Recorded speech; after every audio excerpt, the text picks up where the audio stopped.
So, Shrey, Yes, sir. Good afternoon, sir. good afternoon, Shrey. Shrey, can you see us and can you hear us clearly?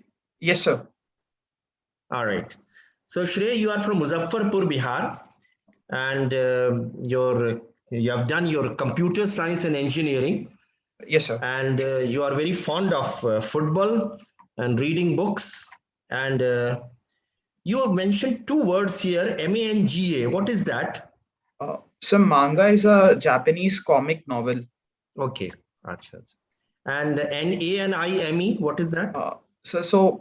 Anime is basically the animated version of those manga novels. Okay. So at the outset, let me ask you, Shrey, why did you Yes. not opt for Indian police service? So for the Indian police service, so there are two reasons. Basically, one, sir, is related to my eyesight. I Uh-huh. felt that I probably won't be qualified for technical services. And Okay. so second reason is that basically the nature of the work, I feel my bent is more towards other type of services and not regarding policing. Okay. So let me put a hypothetical situation before you. It is actually not hypothetical. It is a real incident. So just listen to this small case study. Yes, sir. So Ragini Patel was a senior officer in central government, and she celebrated the marriage of her daughter. Yes, sir. So she's a very conscientious officer, and she kept the celebrations very simple. And she invited only a handful of friends and relatives for the reception. So at the reception, a prominent businessman and his wife turned up uninvited. And obviously, once they have come, they could not be turned away. So the businessman and his wife conveyed their best wishes and presented a small box as a gift and went away. So the next morning, Ragini discovered that the box contained a necklace worth about a lakh of rupees. So Ragini considered the following facts. Her daughter was soon leaving for abroad, and nobody outside the family knew about the gift. And the daughter liked the necklace very much. And that businessman had never come for any work to Ragini and was generally considered to be honest. So, what should Ragini do? What would you advise Ragini if you were to advise her? Sir, I would advise her to most return the gift, and if she is going to keep the gift, then she needs to inform about it. Like she has received, there's a limit that whenever you receive any gift, you need to inform your seniors, or the procedure you have to declare that you have received a gift. So my first advice would be to ideally return the gift, because she hadn't invited the guest anyway, and she had no dealing with that businessman. So this was an uninvited guest who had given a gift of such high value. So in the future, there might be a situation where a quid pro quo would be expected or anything. Okay. Okay, good. Very good. Have you heard about encirclement? What is encirclement? So encirclement, I have heard in the context of Indian foreign policy, Yes. whereby the Chinese foreign policy regarding string of pearls, they are trying to acquire strategic infrastructure and ports and assets in the neighboring regions of India and the maritime neighborhood of India, and trying to encircle India and box it in the South Asian region. So we see that they have acquired the Hambantota port in Sri Lanka on lease. They're already developing the Gwadar port in Pakistan. They're also having an agreement with Bangladesh regarding use of its port, and Myanmar's port also. So has it got any relation with the BRI also? Yes, sir. So it is a part of the maritime component of BRI. So China doesn't explicitly declare that it is trying of any such policies. It just says that it is going for development of ports and infrastructure in these countries. But due to its debt trap diplomacy, a lot of the time the neighborhood countries are unable to pay back the loans, and they end up ceding these assets. And okay. Now, we Indians, we worship our trees, we worship our rivers, we worship our mountains, and we ourselves degrade them much, much more. For example, we pollute the rivers, we immerse the idols inside the river, we pollute them, we put industrial waste there, and then Zamami Gange had to be brought in and all kinds of things. We start degrading the trees by carrying out deforestation activities, and we also cut down the trees, mining activities. Now, is it not a kind of a contrast? Why is it we are very, very religious, we worship them, and on other side we degrade them? Yes, sir. So there's definitely a contrast. But sir, I would feel that the more connect with the environment is with regards to the tribal people, and they definitely don't try to engage in these activities, and they have usually protested against such mining projects or major projects. But a lot of the pollution is due to the large corporates, and also due to individual people never thinking about the larger picture. So when an individual is immersing an idol, he only thinks that me doing a small immersion won't impact in a larger context, but they don't see that a lot of other people are doing the same. And a lot of this is also regarding misinterpretation. So these things that one should immerse the used um, idols or the flowers in the rivers, they feel that this is mentioned in the books or the religious text, and Okay, they so follow what that. will you do? Supposing you are district magistrate and you're the most important lake in your district, and maybe it's even a wetland, and people are immersing the idols, and during Chhat also, and during Ganesh Chaturthi also. What will you what will be the steps taken by you as district magistrate to prevent such a thing? Uh, so there would be, I would go with two approaches. So one would be awareness generation, whereby the local panchayats, I would try to deal with them and try to ensure that they spread awareness that this doesn't need to be done. There can be better eco-friendly ways to do it. And sir, also in Maharashtra, like due to the idol immersion, they have now started to come up with biodegradable idols, which Hmm. is much more eco-friendly. So that can be promoted, and we can rope in self-help groups and other groups to make such idols. So because awareness would take a little bit more time due to its ingrained nature in people's habits, but we can go with the biodegradable idols, and Okay. side by side we can go for awareness. All right. What are the 5 R's of ecological, or you can say environmental sustainability? What are the 5 R's? Have you heard Sir, about R's? The yes, sir, five sir, word sir, letter I. I've heard of Yeah. reduce, reuse, and recycle. But the other Okay. two, sir, I'm not. Okay. So it's reuse, recycle, replace, reduce, and refuse. They are the 5 R's. Okay. Yes, sir. All right. So let me come to another issue. And so you have, heard about this thing debate going on, nationalist versus patriot. Firstly, let me ask you: are you a nationalist or are you a patriot? Sir, I would say, sir, a mix of both, but more towards patriot side. Acha, so what is the difference, nationalist and patriot?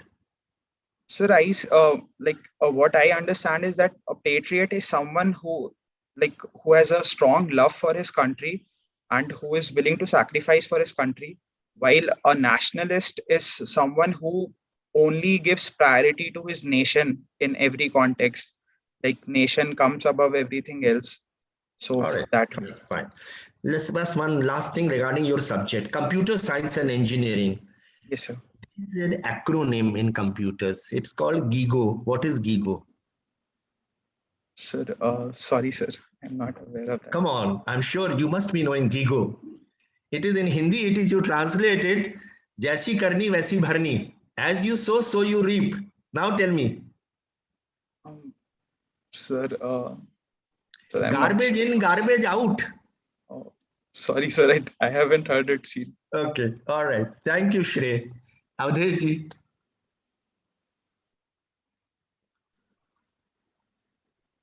You Sir, are muted. You are muted, Avdesh ji. Sorry. Yes. हाँ जी, हाँ जी. Yeah, Shreya, so you belong to Muzaffarpur and Bihar. I think your parents come from there, isn't it? Yes, sir. So recently, there was a news item which was going on the television that the conditions of the hospitals in Bihar is very, very bad. Yes, sir. And because of that, a lot of people are not able to get the medical treatment.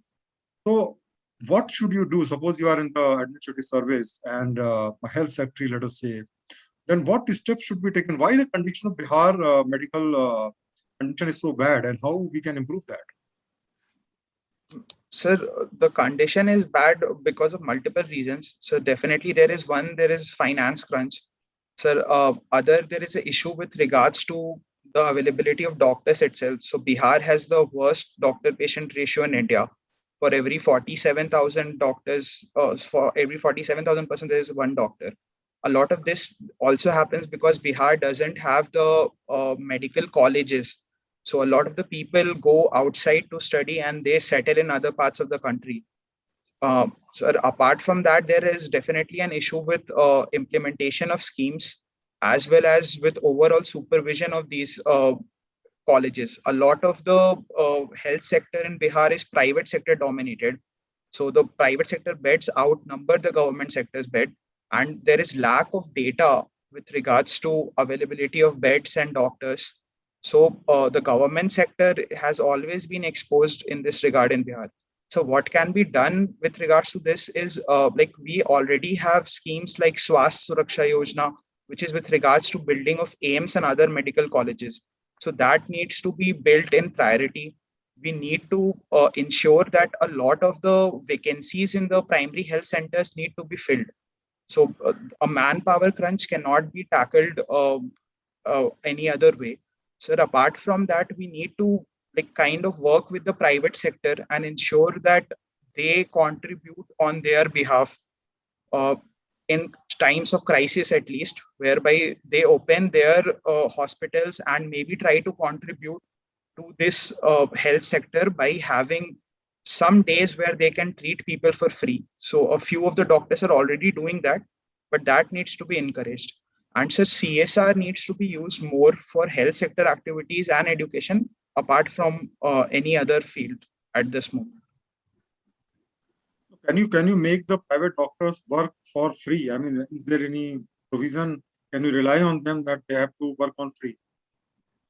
Sir, I'm not aware of any provision as such. It can only be, sir, I think through encouragement. So we are already having, with regards to Matru Vandana Yojana, I'm not exactly remembering the name of the scheme, sir, but on the 9th of every month, antenatal care is being provided, and a lot of private sector doctors are also providing this service for free on that day. So we can encourage them to come forward and do this, but we cannot force them to do that. So one thing I want to know from you, what is your opinion on this? You know that a couple of years ago, around 4 years ago, the government, the Nitish Kumar government, has implemented the prohibition in complete prohibition in Bihar. Yes, sir. As a result, the revenue has declined very considerably. Now, one of the reasons, of course, has been given by Nitish Kumar government was that alcohol consumption actually causes harm to the health of the people, and that's why and of course, expenditure. But what happened that their revenue got tremendously reduced. So, don't you think that the government, could have not gone for this prohibition, or rather, they could have used that revenue for creating better medical facilities and because now I think one of the reasons I see is that the government doesn't have money to spend for the health sector, and one of the reasons why they don't have the money because they have already had a lesser revenue because they don't have much of the industries, and maximum revenue used to come from this liquor business, and there that also they stopped. So do you think it was in retrospect, do you think it was a wise decision to, or it is a wise decision to go for prohibition in Bihar? Sure, I would say it is a wise decision despite the revenue loss, but I think it should have been more graded and more like done in stages rather than all at once. Sir, Bihar always had a huge law and order problem and social unrest, and a lot of that was due to the culture of drinking and stuff. So this was a huge demand from the women of Bihar only because of the ills associated with alcoholism. But sir, definitely there have been issues with regards to, like, even now there have been cases where black marketing of alcohol is going on. So government is ending up losing revenue, definitely. But sir, I also feel that there are other aspects of revenue generation that could have been followed. Bihar definitely receives the second highest share from the Finance Commission. It also receives a lot of aid. So, sir, a resource crunch can be tackled from other areas. I think the issue has been with implementation and law and order, and prohibiting of alcohol is a step in that direction, sir. To stop that. I want to ask you about Mudra scheme. You know that you are aware of the Mudra scheme, I am sure. Yes, And sir. in the recent, lockdown and recent pandemic, a lot of businesses have suffered huge losses, or because Mudra scheme was basically for the small sector, Yes, sir. and they may not be able to pay the loans which they have taken from the government. And because these are unsecured loans, so ultimately it is quite possible that government may end up paying, a lot of money because it's a government secured loan. So can you tell me that, how the Mudra scheme should have been launched, or do you think that a Mudra scheme may turn out to be a great, banking, it will create a lot of NPA in the banking sector? Yes, sir. Even RBI has flagged this, that there is a huge issue that can be boiling due to the NPS in the Mudra scheme. So the aim was, I think, to ensure that a lot of people are able to access credit, which they weren't able to access due to lack of documentation and lack of collateral. And sir, this because COVID is a once in a lifetime crisis, so this wasn't expected to happen. But for now, sir, there is a moratorium on payment of loans, as well as there have been cases where the IBC has been suspended and these loans are not being counted in NPA. So there has been some forbearance going on, but we can only expect that once the economy comes back on track, these can be supported through other schemes like the emergency credit line guarantee scheme and stuff, so that they can come back on track and pay back this. Otherwise, sir, it would definitely be a loss for the Department of Financial Services, because they are giving the credit guarantee on this. But I think, sir, this scheme was needed to ensure that there is credit creation and people come into entrepreneurship at the lowest levels. Okay, thank you, Shreya. So, sir. Yeah, sure. Thank you. So, Vipulji. So Shreya, I can see that your father has been to Mizoram. So have you been to Northeast? No, sir. He was posted just after lockdown last year, so I have not been there till now. Okay. I'll just ask you some factual question about Northeast. Can you name the seven sisters and their capitals? Yes, sir. So Assam and its capital will be Dispur, Arunachal Pradesh and Itanagar, Meghalaya, Shillong, sir. With regards to Manipur, Imphal, Mizoram as well, Tripura, Agartala, and for Nagaland, Kohima. Okay, good. So coming from there to your college in Delhi. So can you tell me about the cities of Delhi, historical cities of Delhi? Yes, sir. There have been 7 different cities in Delhi constructed by different kings. Sir, I am not exactly remembering all 7 names, but some like Siri, Shahjahanabad, Tughlakabad, Firozabad, these have been constructed one after the other as Delhi has expanded over time. So, okay, fine enough. So see, we are talking about Delhi, and Delhi is the national capital, and currently we are seeing that it is going through a COVID crisis. So, and it has a very good health infrastructure, to say that, in the country. So what can be the reasons that Delhi, or let's say whole country, has failed in managing this second wave of COVID crisis? sir, in managing the second wave, so there have been lapses on both the parts of government as well as the society as a whole. So when the first wave subsided, a lot of the people became lax, as well as there was the lockdown fatigue in a way. So a lot of the restrictions were eased. People stopped wearing masks, and even the government task force stopped meeting. So like we didn't predict the intensity of the wave, and even like the economic survey as well as the other government agencies, they felt that India wouldn't undergo a second wave while other countries were going through it. So in that way, we probably didn't prepare well enough. And sir, from the people perspective, there is definitely an issue that the COVID appropriate behavior was ditched by many. Social distancing, mask, this was not being done, and we didn't ramp up our facilities. So during the first wave, a lot of the facilities were ad hoc facilities, and they were dismantled once the first wave came under control. So again, we had to build these facilities; they were not available. So I feel that these are the reasons. Okay, but Delhi government from time and again last 7-8 years is putting a lot of money in the health infrastructure, and still we are not able to cater to 30 or 40,000 people. Don't you think that that model has failed of Delhi government? Sir, I won't say that it has failed, sir, because scaling up of beds and infrastructure is difficult. It's a long-term process. And in Delhi, sir, still compared to all over India, there is a lot of more availability of health infrastructure. And even in Delhi, sir, in the present situation, a lot of the people have come from other states also to get treated. So that has added extra burden to the our health infrastructure.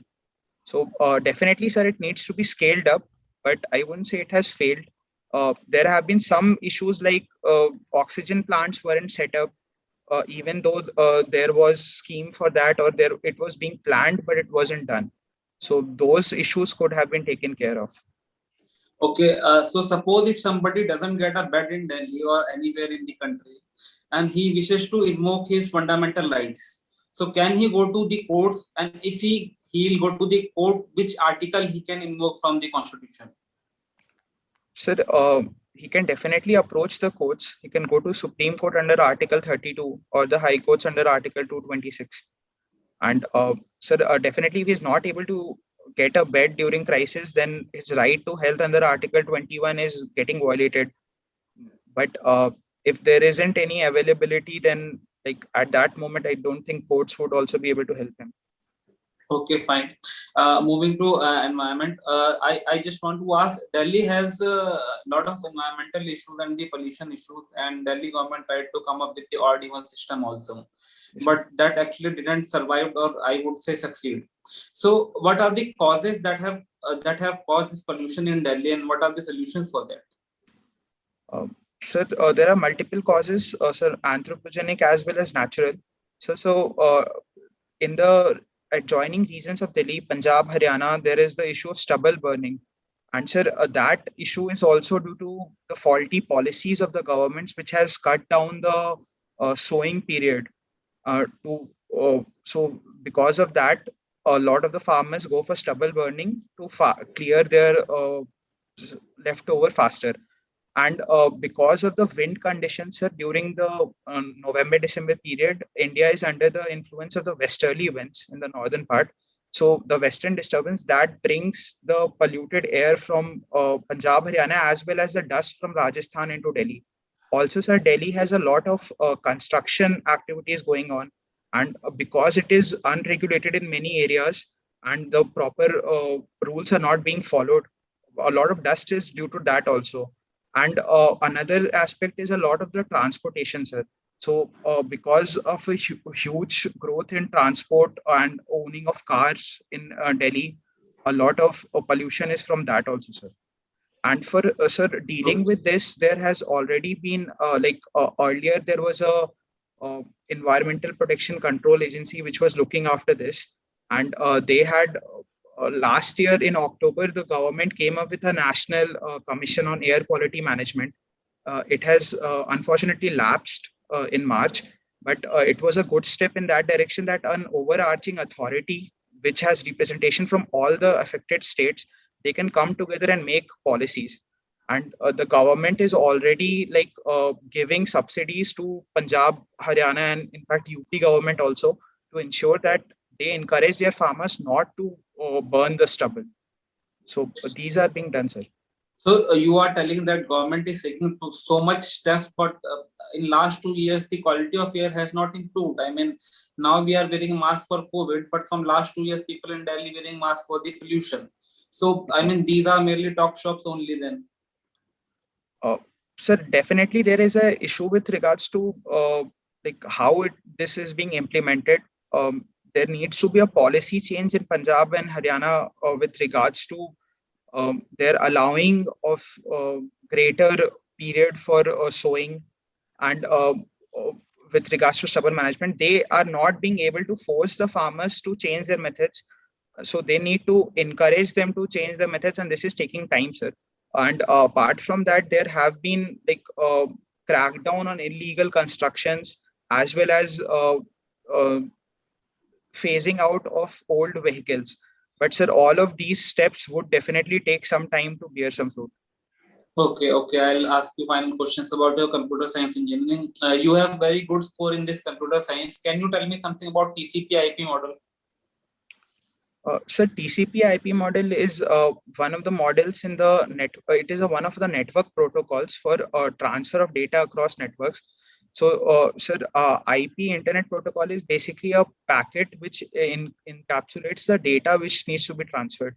So, sir, earlier we had IPv4. Now we have IPv6, which is a 128-bit encryption of data.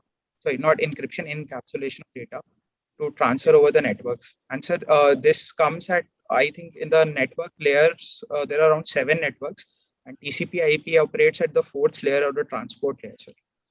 Okay, great. Thank you. Okay, Patel. Good afternoon, Shrey. Good afternoon. So I was quite interested to see that you read manga and you watch anime. That's rare to come across sometimes. But I'm curious as to how you got initiated into manga. Ma'am, during my childhood, so in India, there was this Animax channel, and even on the cartoon channels, we used to watch cartoons like Dragon Ball Z or Naruto. They were at that time being shown. So I got interested in that. And once they were discontinued, I got to know that they were mangas and like entire comic novels are there. So I went searching and started reading it. Okay. Do you think manga makes, contribution to literature, or is it just something for fun? Ma'am, I'm not exactly sure with regards to literature, but I think that manga definitely contributes, like it definitely helps in building Japan's soft power, but it also kind of adds to value addition, because a lot of the mangas, they prescribe certain values which are good to know. And apart from that, you get to know about different cultures. Like generally, there is a description of Japanese culture in these mangas, and overlying themes also. Like they deal with a lot of the world issues in a different way. So I think they deal with more social aspects rather than pure literature. Okay. So manga is it, as you said, it reflects the Japanese principles and their values. So similarly, you may have seen that Charlie Hebdo is an important French satire magazine, which again uses cartoons. Yes. There has been a lot of controversy with regards to the kind of cartoons they come out with, and in some sense, it also reflects, the French view of secularism, which is laïcité. So do you really think that this is or let me rephrase the question. Do you think maybe Charlie Hebdo and what they do is taking freedom of speech a little too far? Ma'am, in a sense, I do feel that at times they publish stuff which it seems like they do it to spite people. But I wouldn't still say that it's taking freedom of speech too far, because ultimately they are not forcing anyone to read that. So it's people's own consumption. People view it and people get offended. In France, they allow it, and then we cannot, like, even in other countries, we can probably complain that it hurts the religious sentiments, but I don't think there is anything taking it too far or anything, because they don't target any certain religion as such. They do it across multiple themes. So that is their way of expressing their views. Okay. So that then brings me to the question of secularism. And both France and India are secular states, staunchly so. So, can you tell me what are the differences in the way the French see secularism and the way Indians see secularism? Or how does it operate differently in both countries? In France, they believe in strict separation of religion and state. So for them, in public space, everyone has to be strictly equal, and they want to completely separate religion from the public view of the equality that is present in their democracy. So you are not supposed to show any religious symbols in the public. There was this dispute regarding the burqa ban that was going on in France, because they felt that once you are in public space, you shouldn't show any religious symbols at all. But But then the question arises, so then what would Sikhs do? They wear the turban. It is an important, I mean, or the kada for that matter, or the kirpan. These are important religious symbols for them, which they must bear on them at all times. So what happens to them? How would they survive in a system like that?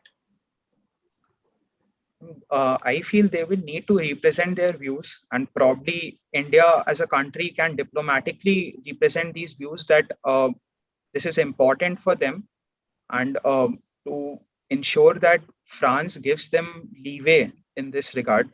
But their individual laws regarding this, I don't think we can probably influence that. If they have a law that this cannot be allowed, then it would need to be challenged or discussed internationally. But like, they would need, even the Sikhs would need to follow if there are certain rules there. So, Okay, but do you think India should raise this diplomatically with France? ma'am, if Would there it are to do that? Ma'am, if there are issues like if our Sikh community or our diaspora there feels that this is offending their religious sentiments or their views, and if they seek help from India in this regard, then India should definitely raise this, because France is a strategic ally of India, a strategic partner. So I think they would definitely try to listen this, and we can probably take help of other countries like Canada also in this regard to raise this matter. But we shouldn't raise it on our own, because that is their internal matter. But if our diaspora community feels that they need the help of Indian diplomats in this regard, then it needs to be raised. Okay. So taking a cue from the diaspora, and as you would already know, the Indian diaspora is very widespread. They are a very important community. They support even the Indian economy by way of remittances. So one demand from a lot of the diaspora has been that India should have a system of double nationality. At the moment, we don't allow that. If you are an Indian citizen, you cannot be a citizen of another country. You would be aware. So, do you think maybe it's time that we reconsider this policy and maybe allow double nationality to Indians who are living abroad? Ma'am, I don't agree with this as of this moment. I feel that the current PIO and OCI system is working fine enough, and like a double nationality, because it would again, in a way, I think it would violate the right to equality of all the people, because our federal structure and our overall structure is different. We don't allow for even citizenship with regards to state like USA does. So we feel that a single citizenship reflects our unity as a nation, and I think that it isn't depriving the other citizens of any like our diaspora But of anything. double nationality is also allowed in countries with unitary systems. In France, for instance, or in the UK, they allow their citizens to have two nationalities. So how does it affect the federal structure or the structure of the government? How does it make a difference to that? Ma'am, I wasn't able to phrase my answer properly. So, yeah, with regards to federal structure, I don't think it would make a difference. But overall, I feel that we have come up with a policy where our diaspora is able to get the benefits via the PIO OCI system. So I don't think that double nationality as such is required. But if there is a demand, then it can be probably be discussed with all the stakeholders, and it can be seen like how it impacts India as a whole if this is done. But I am not exactly aware, ma'am, of the. Okay, that's all right. Okay. Can I just ask one last question? Sure. Since you are a student of political science, can you tell me what is the Westphalian system? Yes, ma'am. So the Westphalian system is one where the nation state has the supremacy, and nation states are being seen as the own sole actors in the international arena. It believes in an anarchical world order as such, that there are states which all look for their survival, and they need to balance each other out, and relations need to be only between states. So there is a primacy of nation states in the Westphalian order. Okay. And what are the four elements of a nation state? Four elements are it needs a population, it needs a land, a government, and sovereignty. All right. I think we might run out of time, so I'll stop there. Atish ji. Thank you, sir. The aviation sector in India has grown, and that's a good and a bad thing as well. We've been trying to sell Air India for a long time, and that's not happening. Why do you think so? Sir, with regards to Air India, I think, sir, it is not like there are not bids for it. Is basically because it has been in loss for way too long. So its balance sheet is already impacted badly, and any like initially when the government put Air India for sale, it was that any bidder who would buy Air India, it will have to take it debts also. So this discouraged a lot of the bidders, because Air India is having, despite having a lot of assets, it is also accrued a lot of debts and liabilities. And there is also the issue where the government was initially not ceding control over Air India as such. So a lot of structural changes need to be made in Air India with regards to staff changes and with regards to its business model, which can only be changed if government ends up ceding entire control. But with the recent policy, they are trying to do that. But I think, sir, because it is not a profitable venture as of now, and the other bidders are not coming for what the government wants to sell it for. Right. So when we say that we're trying to sell or disinvest Air India, what are we disinvesting? Is it just Air India or something else as well?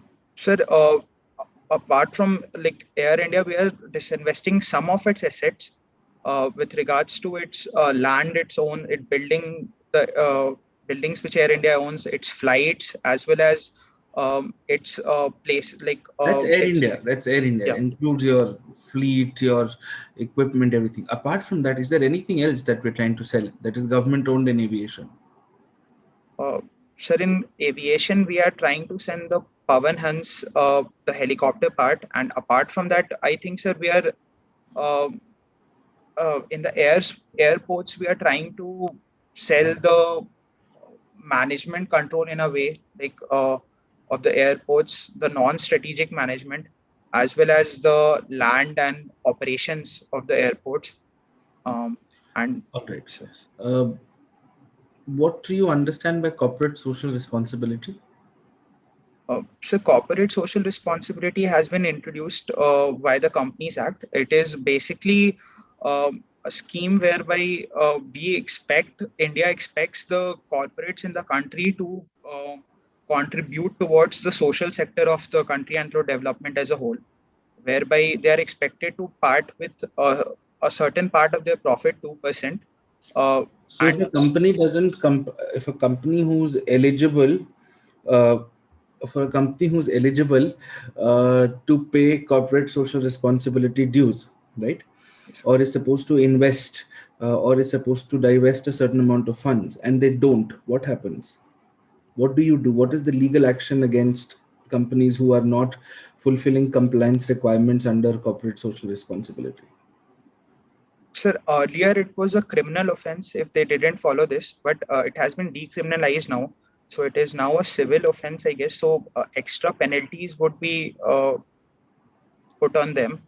And sir, I'm not exactly sure like what steps government would take for compliance, but they need to file it with the Ministry of Corporate Affairs every year. So if they don't do it, I think they would need to contribute it to some fund of the corporate affairs. They're not able to directly invest in any social sector. All right.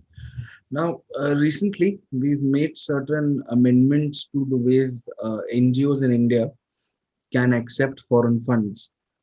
One of it is to open up an account at an SBI branch in Delhi. Yes, sir. Do you think that makes sense? If you're in the age of digital banking, doesn't matter where your bank account in the country is. Why are you compelling NGOs to have a bank account in Delhi so that they could be authorized to obtain foreign funds? Yes, sir. Even I feel that this specific provision doesn't make sense in this regard. It in fact increases the cost of a lot of NGOs, which are like a small scale NGOs. It will be a significant cost if they are based in southern India or some other places to open an account here. I feel that the government probably took this step for they felt that it would ensure better supervision if it's only in one branch or in only in one area.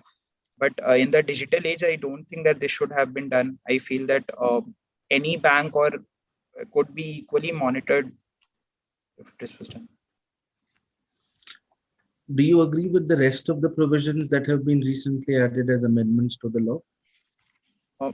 Sir, a lot of the provisions I do agree with because our internal, sir, with regards to them needing to declare their assets and file their audit accounts with the government, because a lot of the NGOs weren't doing that.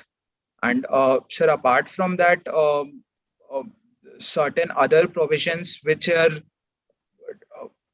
tightening the control over what foreign funds they receive and how they use it. I feel in a way, sir, that was needed because there have been issues with regards to certain NGOs trying to take part in obstructionist policies. So India, for its strategic interests and national interests, needed to do that. But certain other provisions whereby larger NGOs can't give their funds to smaller NGOs, I think that would impact a lot of the smaller NGOs who depend on such funds because they might not be able to receive these funds. And also, a lot of the tightening of the funds would eventually mean these funds going to other countries in the region, which could have been better regulated, and probably if the rules would have been a little bit lighter, then these funds could have flowed to India and regulated in some other way. Right. My third question to you is, we are recently seeing Supreme Courts and High Courts of the country uh, issuing orders to the government on what they should and shouldn't do with respect to handling the pandemic crisis. Yes, Would you classify that as judicial activism or judicial adventurism? sir, in some cases, it is judicial activism only because there have been PILs filed with regards to people not being able to receive healthcare. So the governments have so the courts have stepped in. But I think, sir, in some cases whereby they are setting up their own committees for like forming the oxygen plants or trying to micromanage in some cases, that part is definitely Supreme judicial. Court setting up an appointed committee to monitor oxygen distribution in the country is an example of judicial adventurism. No, sir, not that part. Sir, like it coming up with a plan, like I'm saying for the High Court, sir. Like they were having a meeting every day or a hearing every day, and like they definitely wanted to be kept informed because of the case. But at times, the language that was used, or squarely blaming the executive, or trying to, like in the Delhi case, they asked the government to deliver 700 metric tons of oxygen when the government was not able to do that. So it was government was trying to scale up, but I think it was more of an executive decision which should have been left to the executive. Do prisoners have voting rights in India? Sir, those in preventive detention, I think, sir, they have, but those who are convicted prisoners, they don't have voting rights. Convicted prisoners means, and if you have been convicted at any given point of time, No, or sir. are you Like serving in prison? if you are if you're serving at the when the jail. So, don't you think it's unfair for a serving prisoner to not get the right to vote, but somebody who has been convicted of an offense and is serving for less than 2 years in jail can contest an election? Isn't that unfair? Yes, sir. I definitely feel that is unfair, sir. I think that that is one of the major drawbacks of our democracy as a whole, that we have not tackled the criminalization of politics part well. So definitely, if a person is serving jail time at that moment, then I don't think that this is against like his rights are being violated in any way if he's not allowed voting rights, because he definitely violated someone else's right, or he went against the government, or not the government, the constitution and the laws. So his rights can be definitely be taken away, but similar constraints should have been there on the politicians or those who are contesting elections as well. So even like in India, a major problem with regards to under trials, who like their rights are violated in multiple ways because they cannot get a bail or anything. So if we say that for politicians, like if they are convicted for less than 2 years, then this is fair, and I don't feel that that is correct. Recently, the Sri Lankan parliament has authorized setting up the Sri Lankan port city.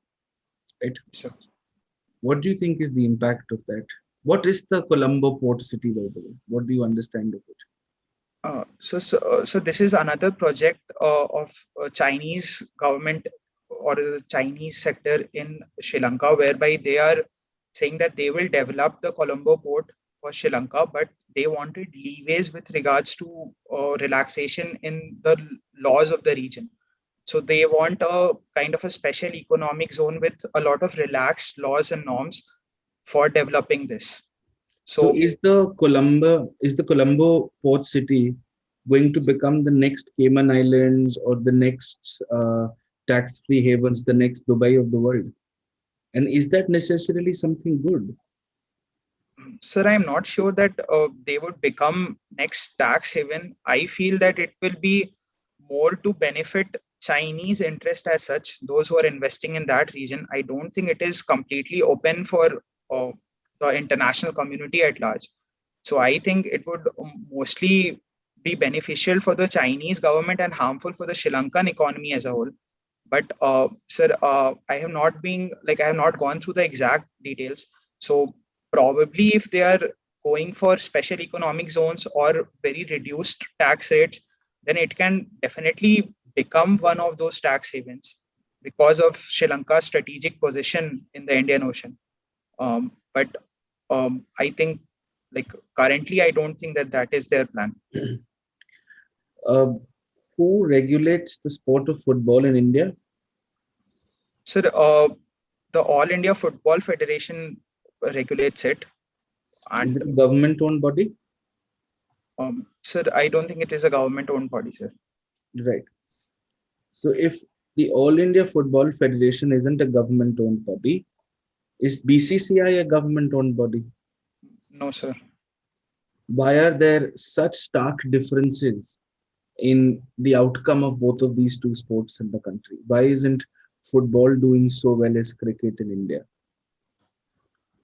Sir, it is mostly linked to which sport penetrated the country first. So cricket became more popular earlier in the in the timeline.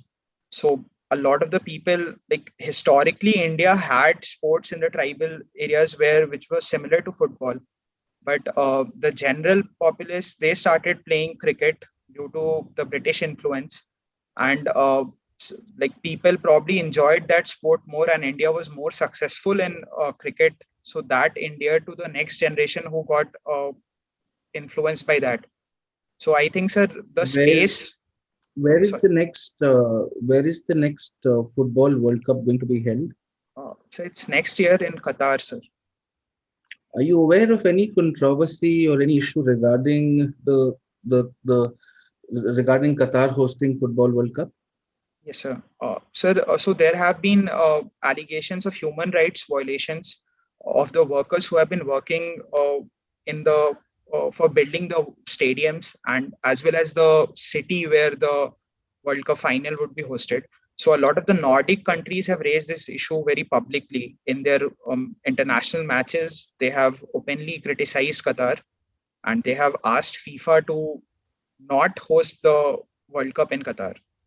But My final question to you, coming back to the sports regulatory regime, uh, BCCI, as you know, is the richest and the largest cricketing board in the world, and in fact, therefore enjoys a significant amount of influence with the International Cricket Council as well.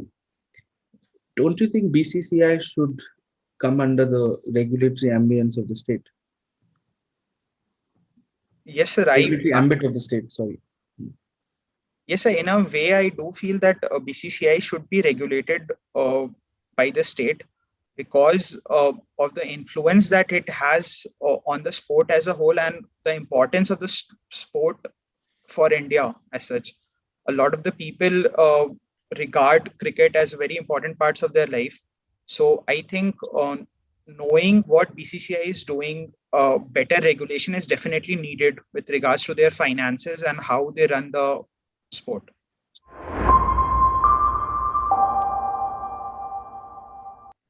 Okay, Shrey. Yes, sir. Okay, so let me tell you, first of all, our view. Let me hear from you in one sentence. How do you think you fared? Sir, I felt it went average, sir. Okay, all right. So let me say that you were very good. You are very good. There is no doubt about it. And some of the strengths which you possess, I think you have a great mental alertness. You see, some of the points you have already been examined as far as the factual things are concerned in terms of bookish material that you have already been examined in the written paper. So now it will be more of analytical skills and how you are aware about the current affairs and international affairs. So you were mentally quite alert and very, very composed and calm, which is a very good quality. And your demeanor was excellent. You had good analytical skills. And I think your delivery was very good. It was smooth without any interruptions. I did not hear any of those monosyllables, which sometimes, happened that so I did not hear any of them. So it was thing that you were able to think and then prepare an answer inside you and then come out with that. So that is a very good thing. And you were able to justify with examples also. And I think you met the supplementaries also quite well, because that if unless and until you have depth, you will not be in a position to meet the supplementaries. So you did it quite well. One or two questions which were complex, but you were not caught off, in those situations. So you were able to come out of it, which again is a good thing. One or two ethical questions which I asked, and you were able to give correct answers. They were morally, ethically correct answers, and did not bluff also, because sometimes wherever you did not know, for example, one question I asked about that acronym GIGO, probably Yes, that yeah, but that's fine. You cannot answer 100% questions also. So communication skills were very good, smooth delivery. Your attitude was very good, very positive. It was full of bristling with confidence. So that is a very good thing. and your knowledge about the current affairs and also international affairs was also reasonably good.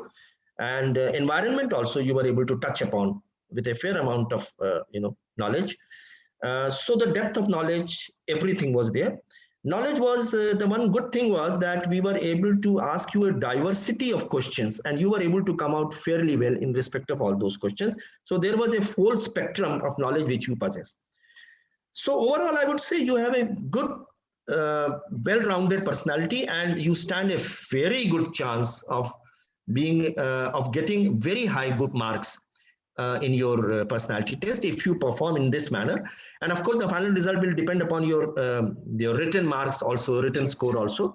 But having said these good qualities, one or two things which I like to point out is that some of the questions, for example, the question which was asked regarding the voting right for the prisoners, probably that could have been handled in a slightly better fashion. And sometimes what happened that you are fond of giving opinion, which is a good thing because that shows that the person is able to think. But whenever you give an opinion, then always back it up with justification and some examples. So that will make it much more solid and it will be much more convincing. That's all. So that's about it all. And if you have any questions, you can ask us. No, sir, no questions as such.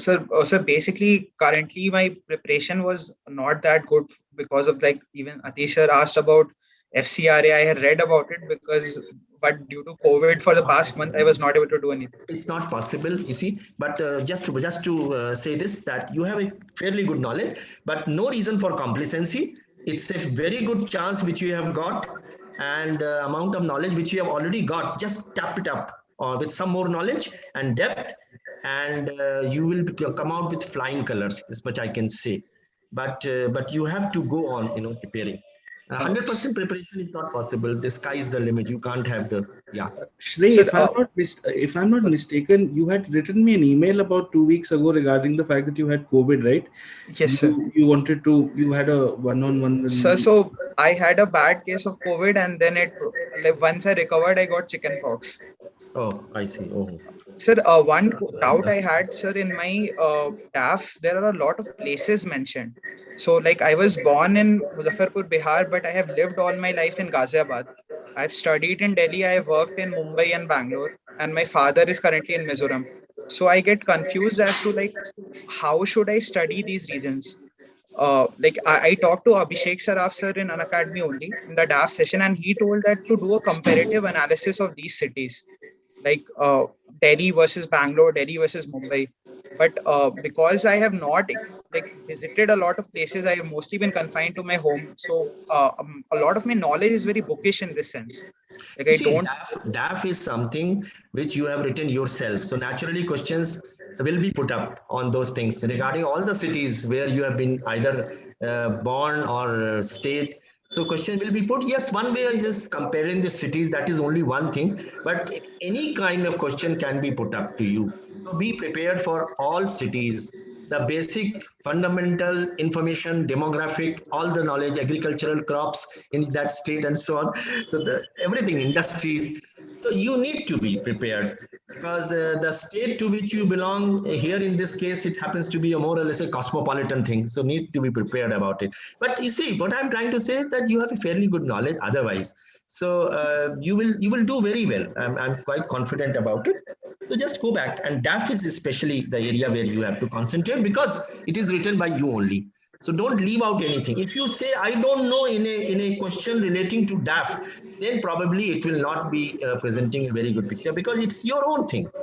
A question which is asked extempore at that point of time, you can say no, yes, because you cannot know everything. But DAF you have to. Okay. Yes, sir. But our best wishes to you. You will do exceedingly well. Thank you, sir. All chances of getting selected. Thank you, sir. Wish you all the very best. All the very best. Thank you, sir. Thank you, ma'am. Unacademy. Let's crack it.